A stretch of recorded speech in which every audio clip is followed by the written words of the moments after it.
Hi there, and welcome for the final time this season to video games and consoles. It's dark, it's cold, and today is the 31st of October, and tonight is Halloween. So close your doors, bolt up your windows, and wait for the creatures of the night to come knocking at your door.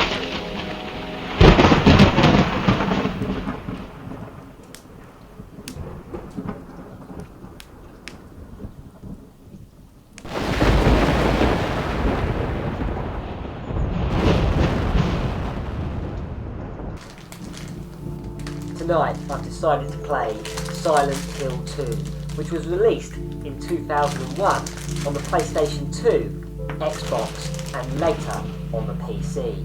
Cheers.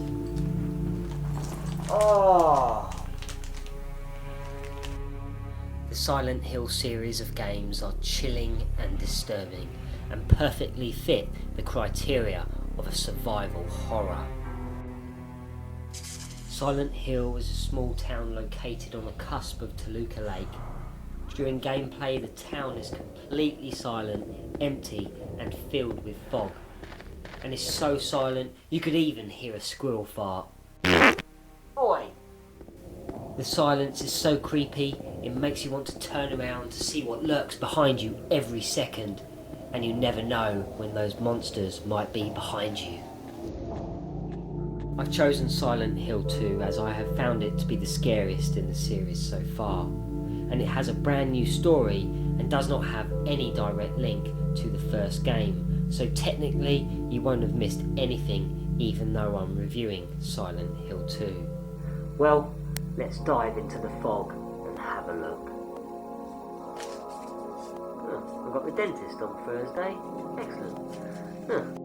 At the menu screen you can choose from two different types of scenarios and also choose the level of difficulty and the difficulty of the riddles. Notice how I've gone for the pro selections. The game starts in a men's restroom where the main character James Sunderland is questioning whether or not his wife Mary really is in the town of Silent Hill or not. He looks down to Silent Hill and across the lake, and he tells the story of how he has received a letter from his wife, who is already dead.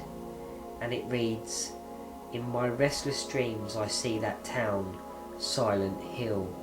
You promised you'd take me there again someday, but you never did.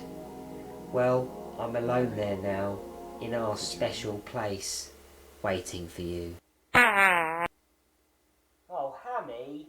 Once you have taken control of James, you must make your way down the hill towards Silent Hill.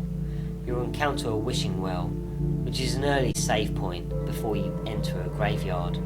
A young woman is searching the gravestones who is also looking for a loved one.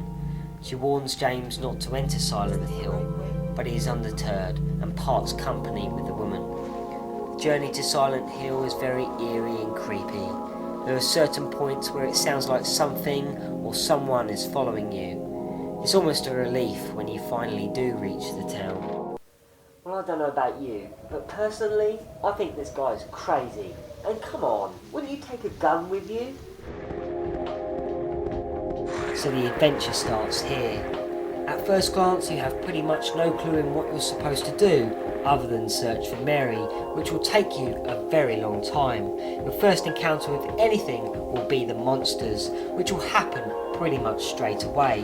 Every time I meet these creatures it sends my spine tingling, but the good thing about these monsters is that you can run straight past them, and personally I never beat them up throughout the entire game, and they inflict little damage. After this first encounter, you can be roaming the streets for ages, as there is no clear indication in what you're supposed to search for next. But what I can say is that the first clue lies in a caravan, and from here you can really get an idea of what to expect during the game, as there is plenty of searching to do.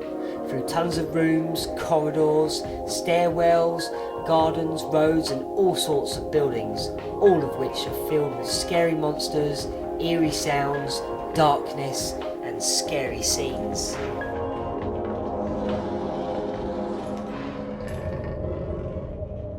And it's it's these kind of cutscenes that really add to the atmosphere. They perfectly make you feel very uncomfortable and unsure as to what is coming next. Ow!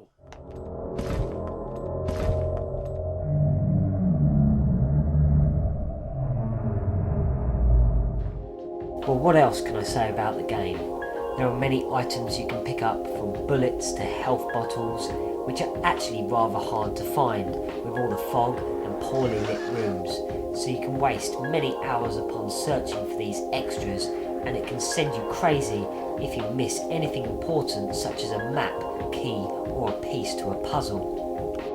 One thing's for sure, you'll need to keep track on which rooms you've been in, so make sure you find the maps to each of the buildings that you enter, otherwise searching will become a lot harder. So my top tip is, always check your maps to find out exactly where you are. As you do manage to progress through the game, you'll be asking yourself, why are there other people in the game as well? From Angela to Eddie to Marie and Laura, as they all have stories to tell.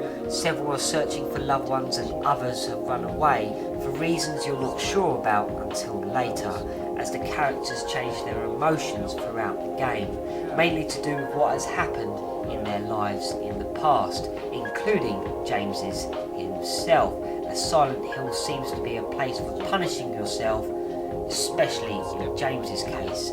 All monsters, including the Pyramid Head, are his way of punishing himself for murdering his wife.